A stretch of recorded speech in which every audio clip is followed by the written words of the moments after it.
I'm Katrina, and this is Sow and Tare. And guys, I need help. I need your help. If you know a grass expert or you are a grass expert, because grasses do need experts, um, watch this video and see if you know any of these grasses. If not, you might learn some of them, because I do know some of them. But I also know I'm in an area I'm unfamiliar with historically, and so I don't know my options. That's part of my problem, is I don't know my options. And then part of it is I just don't know. I don't know the grasses that I don't know. And I would appreciate your guys' input on this, because I'm curious. I'm curious what I have. I'm curious what I have for forage. I'm curious what I have for just general knowledge. And also what I might plant if I need to refresh the pasture or the hayfield. I would need to know what's in there to begin with. If I don't need to refresh it, it's perfectly fine. Then that's fine too. All right. Hopefully you're still watching, and hopefully you know your grasses, and let's go. Thank you. So somebody's been bedding down here. You see a spot like that. It's probably a deer, is my guess. Small deer, maybe. But look at all this. I haven't been on the pasture for a while. I do know this grass, and actually it's flowering right now. Let's get a shot of that. There's some flowers. And this one is called, I think this is soft chess. It feels like it. And this is one of the hordeums, one of the barleys. I don't know if it's murrinum or marinum. And who knows, I might have both. I have some ripgut. The wild oats are over on the other side. There's some more stuff here. Let's see what we can find actually. So there's this one here. It's like a bunch grass. And there's the grasses.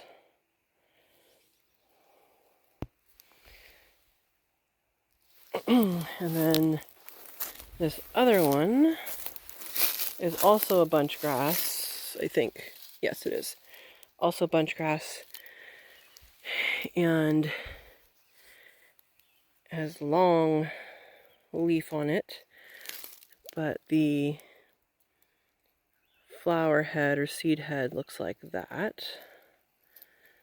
Quite large. And there was a couple more kinds.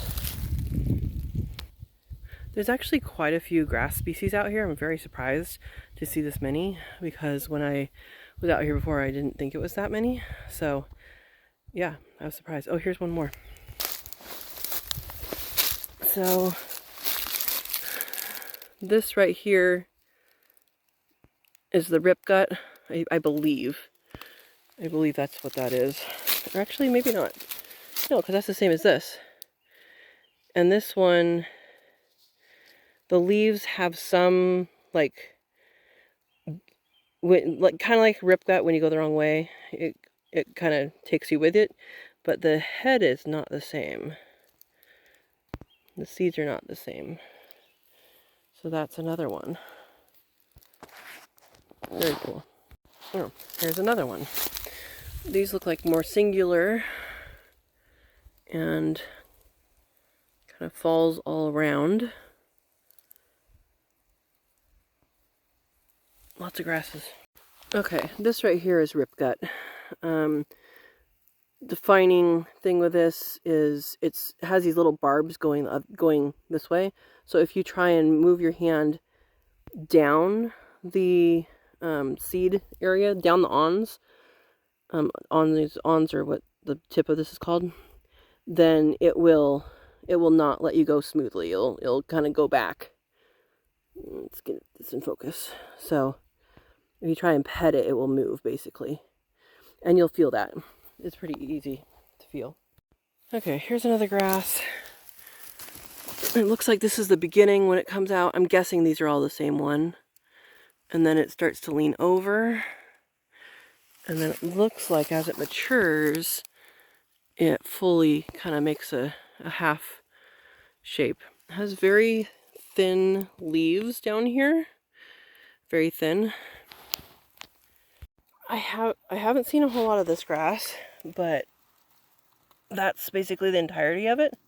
And they're all small and puffed like that. Okay, we're back over on the other side of the pasture. And these are separate grasses. So there's one like that.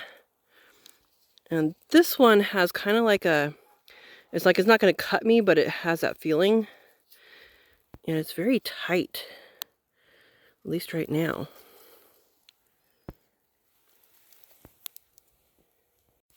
Here's another shot of the rip gut. It, you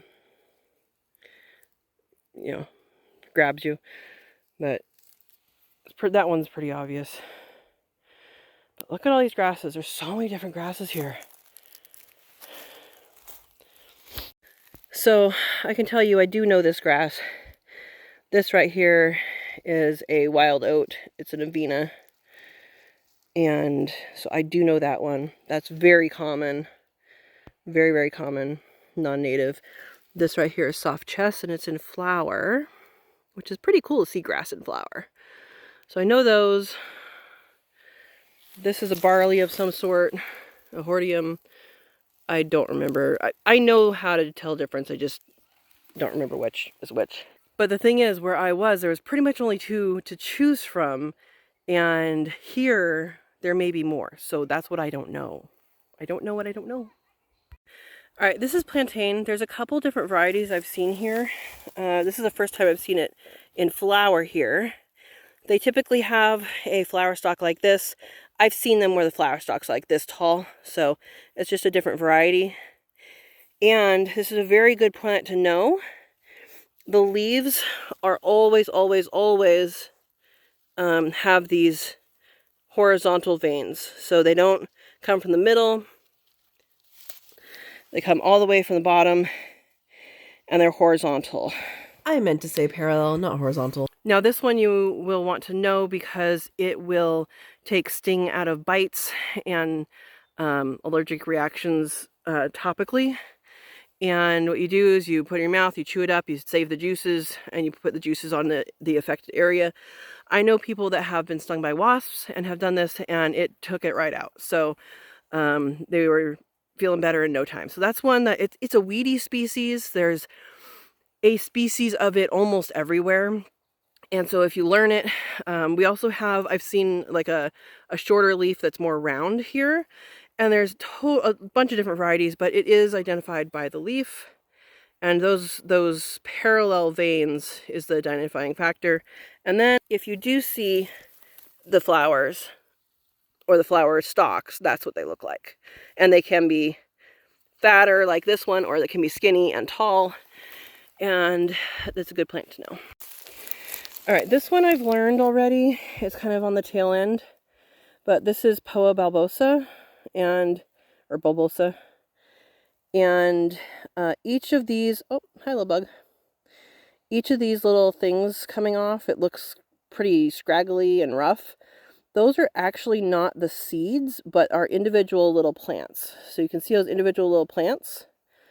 So the seeds have already germinated and started growing, and then they get planted. The idea is when this dries up, either they'll fall off or this will get trampled down, and it will be able to then be, you know, a plant already. So that's cool. Oh, this avena's in flower. Cool. So one of the reasons why I want to know this, oh, here's another one. A nice little frilly one.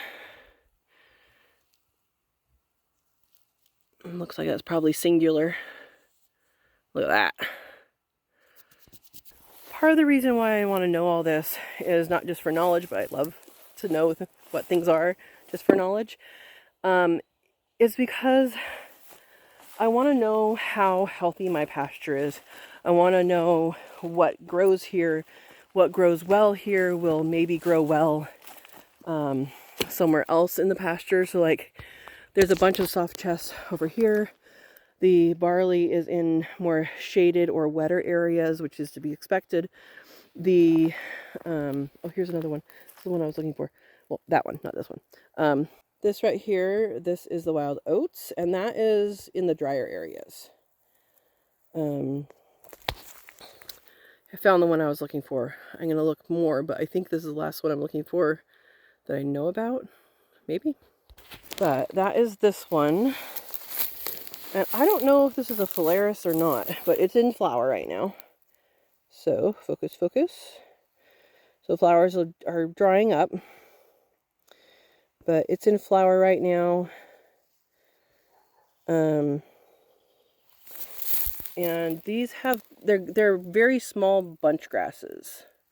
I think there was some bigger ones somewhere else, but there, that flower's not as dried up. But there's some that are taller than this too. This is almost hip high for me. So let's go see if we can find more. Oh yeah, here's more right here. So this one has some in the drier areas and some in some what I would consider wetter areas. Look, we have a friend. Oh, it's not going to focus. It's a little spider. Okay, these ones here, I think, well, that's something different. But this right here is just a little tiny soft chest. And I think the soil is not very deep here, or maybe it's compacted.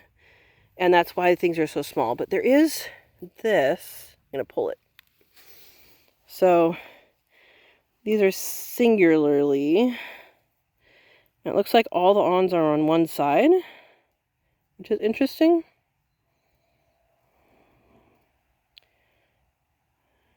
So that's another one. And I know grass identification can be tricky, and I know like counting the awns and all of that can be part of it. If you guys need me to look at something else, let me know which one it is, like what minute it's at, and I'll try and get you close-ups. See, here's some more of these little tiny, I think they should be called firework grasses. Here. So that one I pulled out the root. And it kind of reminds me of the Indian rice grass that I know from high desert, but it doesn't really. So I don't know if it's a rice grass or not, or if it's related. So in this clump, we have some of the thing that, it looks very similar to phalaris, canary grass. And there's multiple different kinds of that.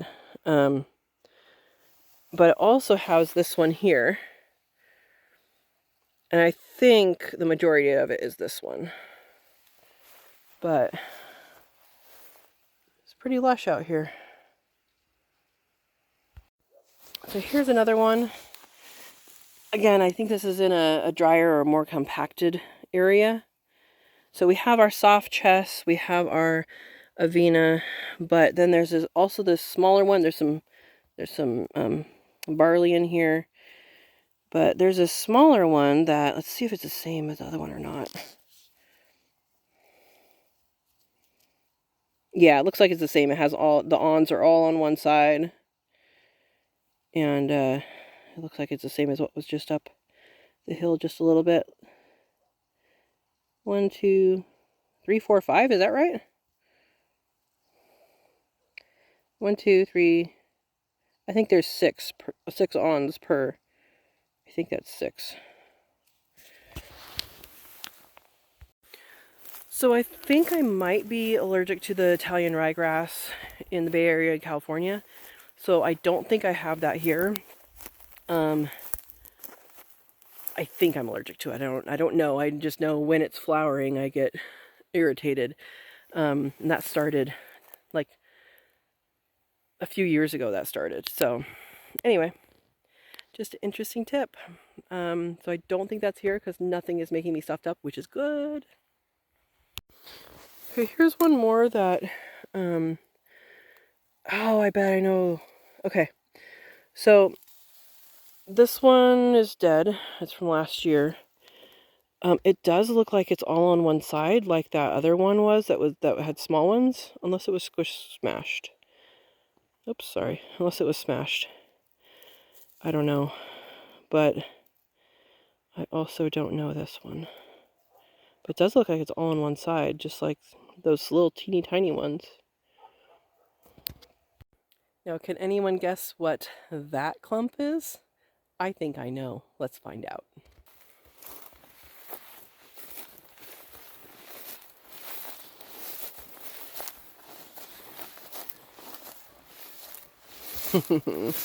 Another one here. So this is our first clue. Well, first clue is actually what it looks like, but here's another clue. That is elephant garlic. This is more than hip high on me, right there. And that's elephant garlic.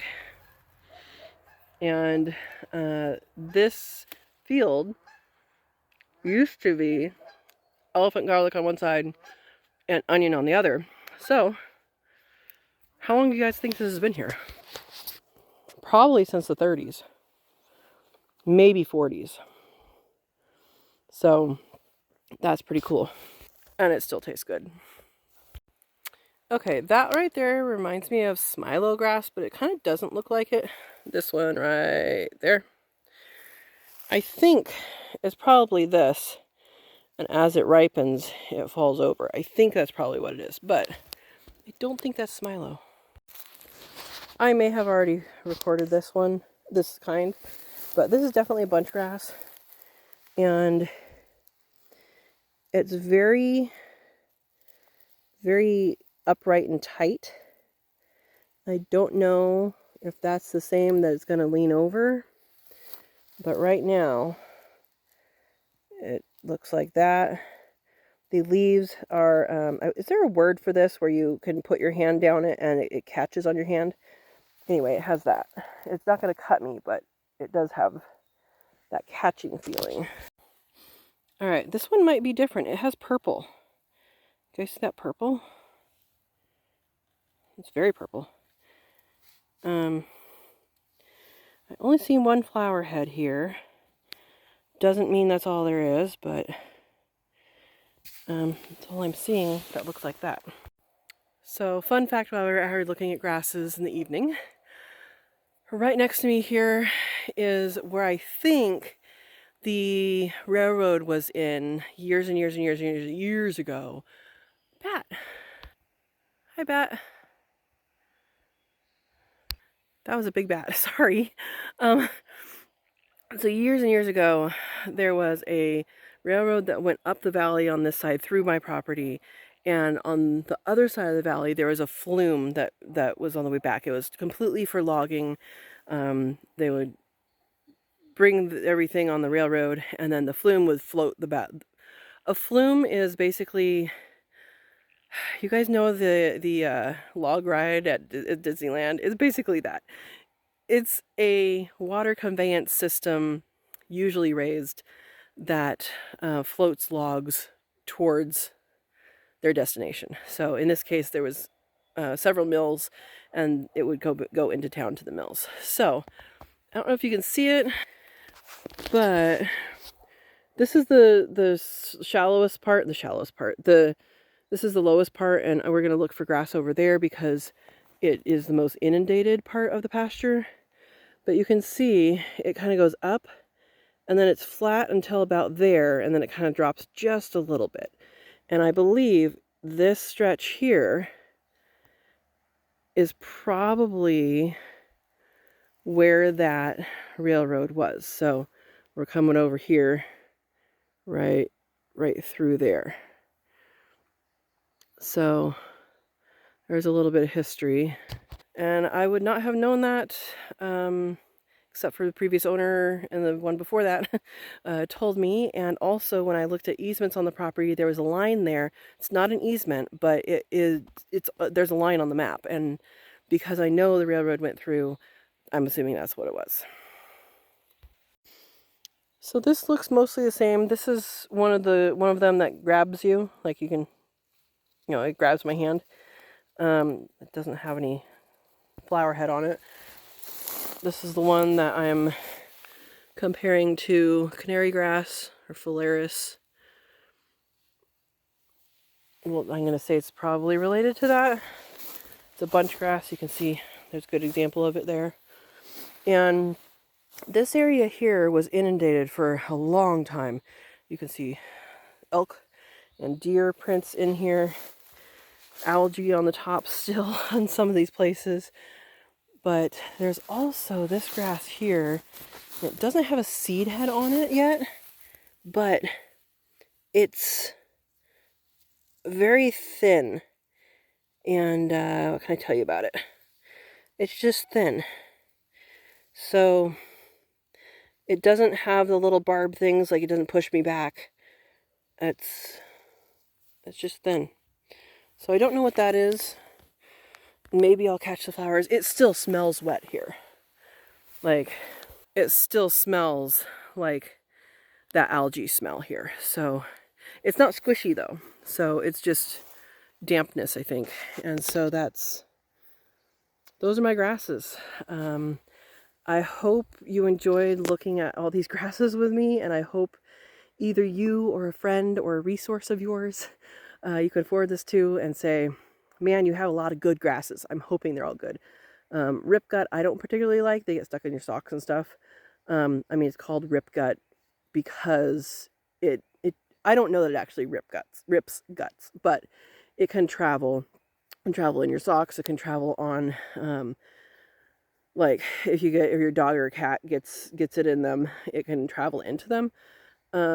Like you think of foxtails and stuff like that. So that's the only one that I don't like that's here. I don't know that it's going to be ever gone. And actually, when I was here visiting the place, I only saw one. I was like, yes, I should pull that. I was like, oh, I should have pulled it. No, there was more than that. But there's our grasses. I hope you enjoyed the video. This is the pasture. We didn't really explore much of the pasture here, but that's because the most of the plants we got either here or in the lower part of the, I mean, not pasture, this is the hayfield. We got it in the lower part of the pasture. So anyway, thank you so much for watching. I hope you enjoyed the video. Hit that like, help me learn my grasses, and hopefully you learn your grasses too. I actually do know quite a few here, but not all of them. And if I misidentified something, please nicely let me know, because again, I don't know what I don't know. I don't know my options here. And with grasses, they can be tricky to identify. There's some that are pretty obvious, but others that are less obvious. So thank you for watching. Like the video, subscribe if you haven't subscribed, share it around, and we will see you next time. Thanks for watching. We have actual flower on this one. There you go. There's your flowers. Well, this looks like a little tiny Rumex to me. I don't know of one this small.